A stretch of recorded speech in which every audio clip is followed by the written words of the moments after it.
ज्योतिष दीप चैनल में आप सभी का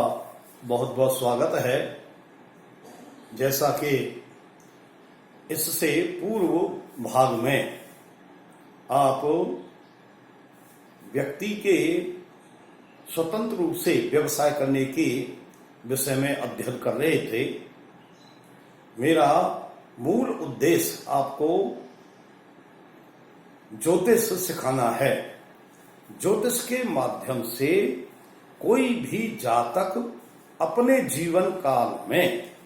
क्या कार्य करेगा, कौन सी नौकरी करेगा जिससे उसको धन की प्राप्ति होगी, इस विषय में हम इससे पूर्व ज्योतिष दीप चैनल के भाग में कि व्यक्ति अपने जीवन काल में स्वतंत्र रूप से कौन सा व्यवसाय करेगा और उससे धन की प्राप्ति होगी और उसका जीवन, परिवार का जीवन सुख में व्यतीत होगा, वो आप अध्ययन कर चुके हैं। आज हम आपको कि व्यक्ति अपने जीवन काल में वह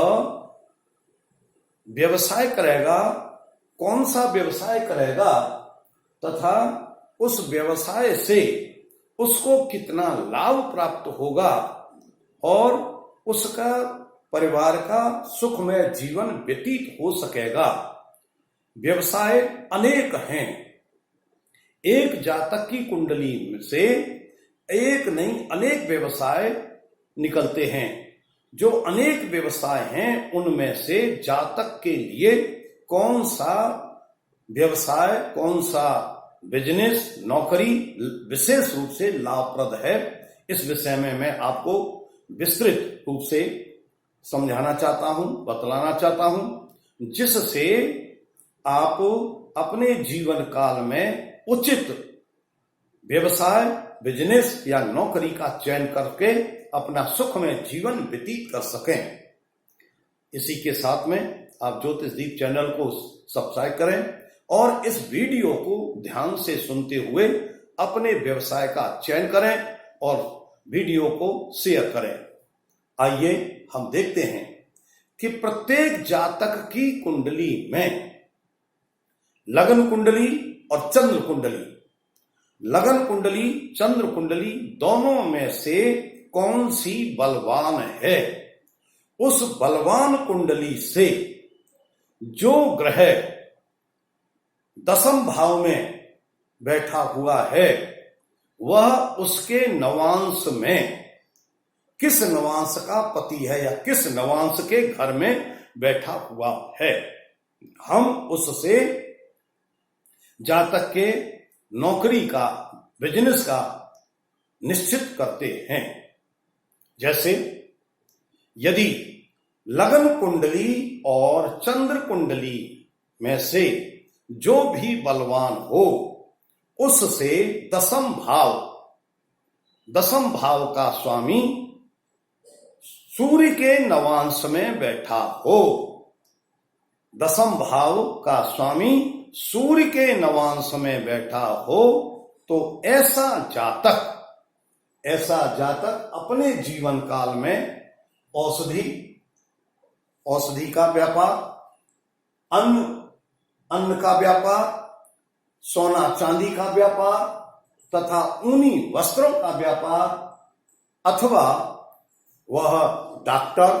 किसी का इलाज करने का कार्य, अथवा वैद्य के रूप में आयुर्वेदिक औषधियों के द्वारा इलाज करने का कार्य,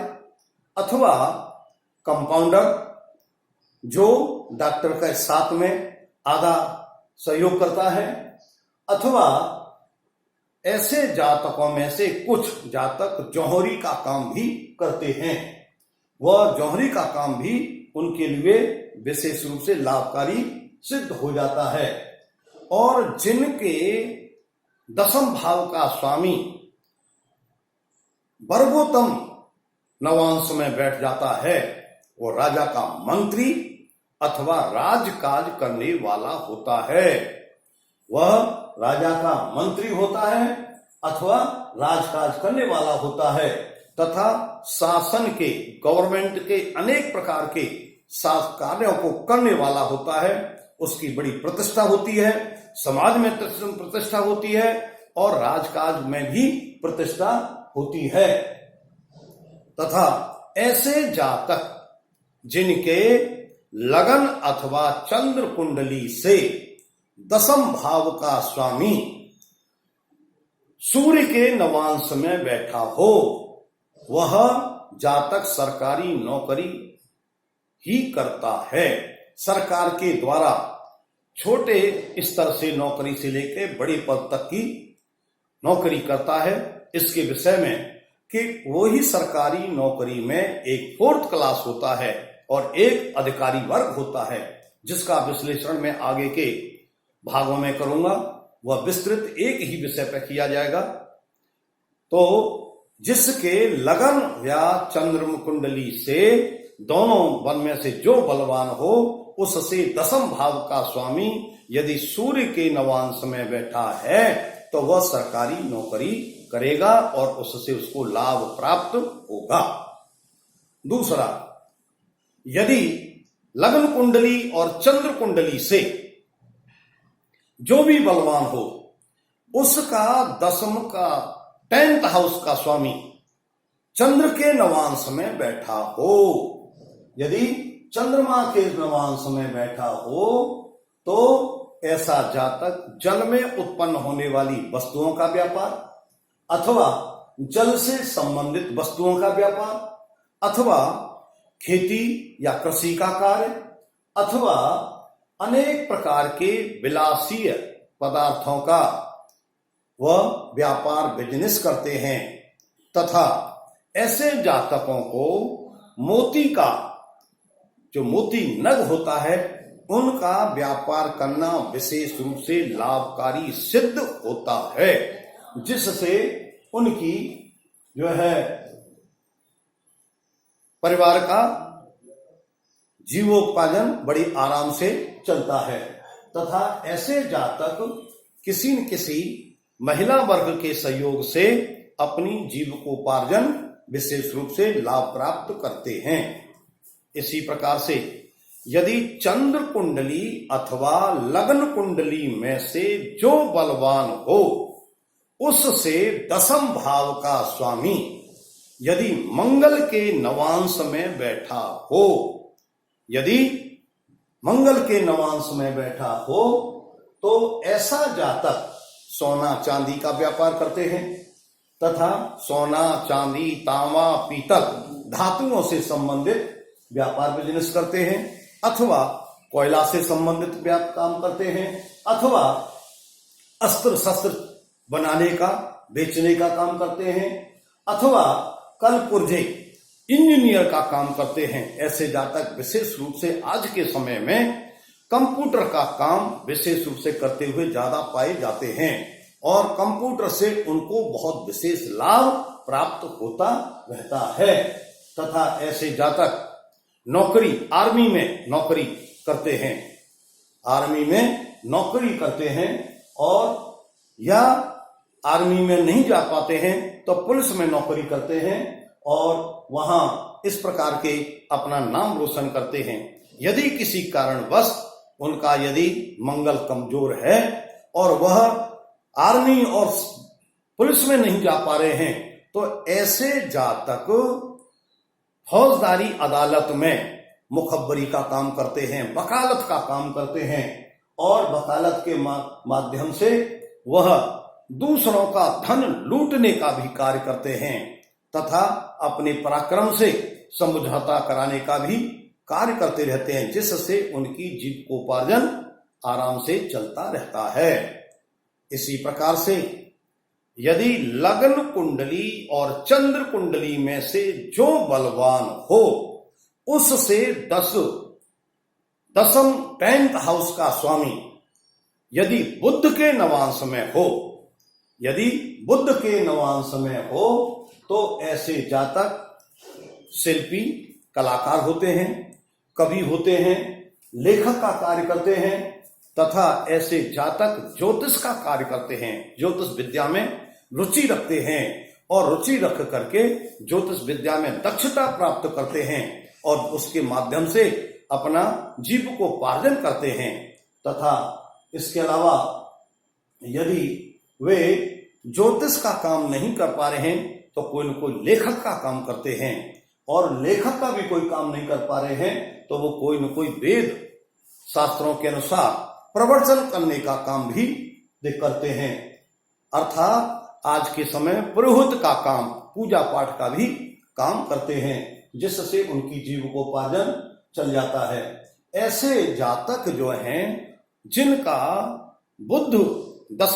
दशमेश जो है दशम भाव का स्वामी यदि बुध के नवांश में बैठता है तो वे विशेष रूप से जो है वेद विद्या व्याख्यान दे करके अपना जीविकोपार्जन करते हैं या अपना इस प्रकार का कार्य करते हैं, दूसरों को उपदेश देते हैं तथा उनके माध्यम से,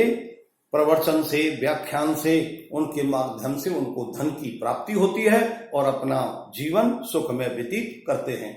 इसी प्रकार से किसी जातक की लग्न कुंडली और चंद्र कुंडली में जो बलवान हो उससे 10th हाउस का स्वामी यदि गुरु के नवांश में बैठता है, यदि गुरु के नवांश में बैठता है तो ऐसा जातक बहुत ही अच्छा टीचर होता है या बहुत ही अच्छा लेक्चरर होता है, अथवा ऐसा टीचर पुराण वेदता होता है, वेद पुराणों का अध्ययन मनन करने वाला होता है और पुराण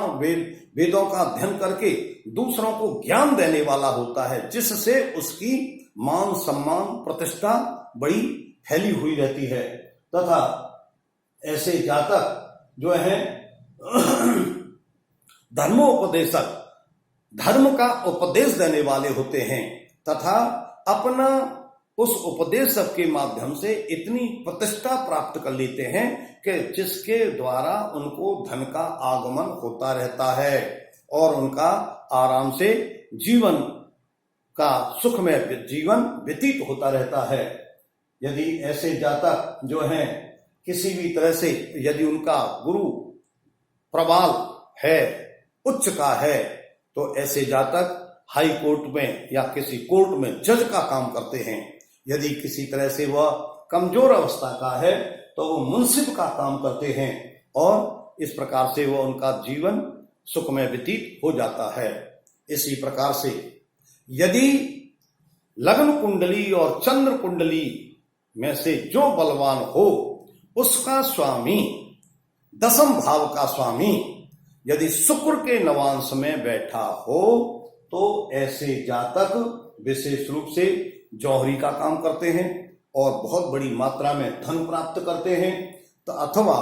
गाय भैंस बेच करके बेचने का काम करते हैं अथवा गाय भैंस का दूध या डेयरी चलाने का भी काम करते हैं तथा ऐसे जातक घोड़ा अन्य जानवरों के क्रय विक्रय का भी काम करते हैं तथा कुछ आज के समय में, क्योंकि आज के समय में घोड़ा वाहन इस प्रकार के बैलगाड़ी कम रह गए और डेवलपमेंट समय हो गया है, ऐसे में ऐसे जातक वाहन क्रय विक्रय करने का काम करते हैं। वाहन व्हीकल जो है खरीदवाते हैं और उनको व्हीकलों को खरीदवा करके उनमें से कमीशन प्राप्त करते हैं। इसी प्रकार से यदि किसी जातक का लगन अथवा चंद्र कुंडली में जो बलवान हो उनका उससे 10th भाव का स्वामी यदि शनि के नवांश में बैठा हो, 10th भाव का स्वामी यदि शनि के नवांश में बैठा हो तो ऐसे जातक कठोर परिश्रमी बहुत होते हैं, बहुत ही उनको कठोर परिश्रम करना पड़ता है, धन की प्राप्ति बहुत कम होती है। ऐसे जातकों को विशेष रूप से देखा जाता है जो बेलदारी का काम करते हैं, ईंट पत्थर उठाने का काम करते हैं, ये प्राय ऐसे देखने में मिलते हैं जिनको कार्य मेहनत बहुत ज्यादा करनी पड़ती है और फल की प्राप्ति बहुत कम होती है। ऐसे जातकों को ये यदि मजदूरी का काम नहीं कर रहे हैं तो काष्ठ आदि लकड़ी को काटना, बेचना, ये इस प्रकार का कार्य करते हैं। तथा इसके साथ में यदि उनका शनि थोड़ा सा किशोरावस्था का होता है तो वो बेलदारों के एक तरह के ठेकेदार हो जाते हैं और उन बेलदारों को इकट्ठा, मजदूरों को इकट्ठा करके दूसरी जगह काम कराते हैं और काम करा के उनसे पैसा प्राप्त करते हैं। तथा ऐसे जातक शारीरिक रूप से बड़ा कठोर परिश्रम करने वाले होते हैं। अथवा यदि शनि इनका थोड़ा प्रबल होता है तो ये फौजदारी अदालत में डिप्टीगिरी करते हैं अथवा अच्छे वकील वकालत के रूप में वकालत करते हैं। तथा जिनका शनि मंद होता है वे एक तरह की कमीशन ले दे करके आपस में समझौता करा करके मुखब्बरी का काम करते हैं, जो एक प्रतिष्ठावान नहीं होता है, लेकिन मुखब्बरी से उनको धन की प्राप्ति होती रहती है। और इस प्रकार से वे एक नेचर बन जाती है कि दूसरे व्यक्तियों में झगड़ा करा करके उनमें स्वयं पटेल बन जाते हैं और पटेल बनकर उनका समझौता कराते हैं, दोनों तरफ से पैसा खा जाते हैं। इस प्रकार से उनका जीविकोपार्जन चलता रहता है। इन उक्त तथ्यों के आधार पर आप जो सूर्य से लेकर के और शनि के नवांश तक की मैंने जो बात की, यदि आप इनको ध्यान से सुनेंगे, समझेंगे और कुंडलियों का विश्लेषण करेंगे और कुंडलियों के एक नहीं कई कुंडलियों का विश्लेषण करेंगे तो उससे आपको किसी भी जातक के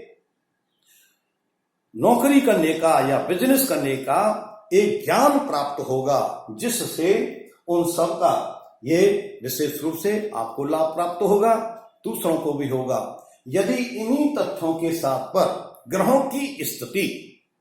इन 7 ग्रहों की स्थिति, यदि वह इस ग्रह जो है अपनी स्वराशि के हैं अथवा उच्च राशि के हैं अथवा मूल त्रिकोण के हैं अथवा मित्र राशि के हैं तो वो श्रेष्ठ शुभ फल देते हैं। और यदि वही ग्रह अपनी नीच राशि के हैं अथवा शत्रु राशि के हैं अथवा पापाक्रांत हैं तो वो ही निम्न स्तर का फल देते हैं। इसको आप ध्यान से समझेंगे, सोचेंगे और कुंडलियों का विश्लेषण करेंगे और उनकी ग्रहों की दृष्टियों का भी इसमें विशेष ध्यान रखेंगे तो आप किसी भी जातक के व्यवसाय को चयन करने में, निश्चित करने में एक सफल व्यक्ति बनेंगे, जिससे आपका कल्याण होगा और दूसरों का भी कल्याण होगा। इसी की भावना के साथ में कल्याणम अस्तु।